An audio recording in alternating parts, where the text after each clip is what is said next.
है और मुझे उन्होंने अनायत फरमाई और आज तक मैंने देखा कितनी बुलंदी पे रखा हुआ है कि ये उनके हाथों की दस्तार जो है मेरा ये जेवर है और सोने चांदी से कई गुना बढ़कर उसका मुझे एहतराम है।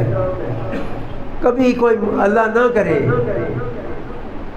कहीं मुल्क पे कोई ख़तरा ज़ाहिर हो तो मैं वो दस्तार उठा कर ना सर पर रख कर बारगाह इलाही में दुआ करता हूँ, या अल्लाह मेरे मुल्क को तूने तेरी अता है, तूने आज़ादी की नेमत दी, इसे आज़ादी की या अल्लाह इस नेमत को बरकरार रखना। तो मैं कह देता हूँ बाज़ का ऐसे ही कह देता हूँ अल्लाह की रहमत पे उम्मीद होती है तो कह देता हूँ, उसकी रहमत पे गुमान होता है कह देता हूँ इंशाल्लाह होकर रहेगी। तो ये भी हमारा 2 दिन का मेरे मुजाहिदीन ने, मेरे पाकिस्तानी मुजाहिदीन ने और शेर के साथ ना या तशबीह दिया करें। और शेर एक जानवर और जंगली जानवर और दरिंदा है, कुत्ते का गोश्त भी खाया जाएगा, बकरी का भी खाया जाएगा। तो मुजाहिदीन का ये शान नहीं है, उनको तो लहू वो विभाग है।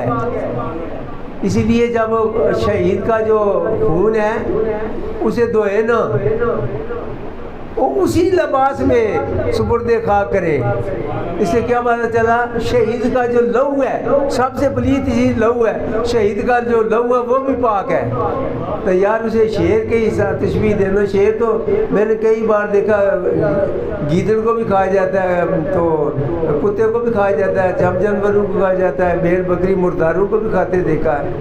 तो ये बड़ा जानवर होने की वजह से, दरिंदा होने की वजह से उनकी मिसाल न दे।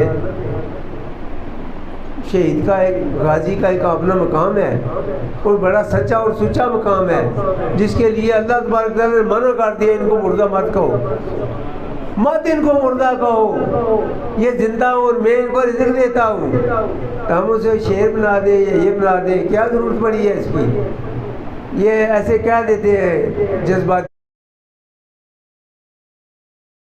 लिहाज से, मगर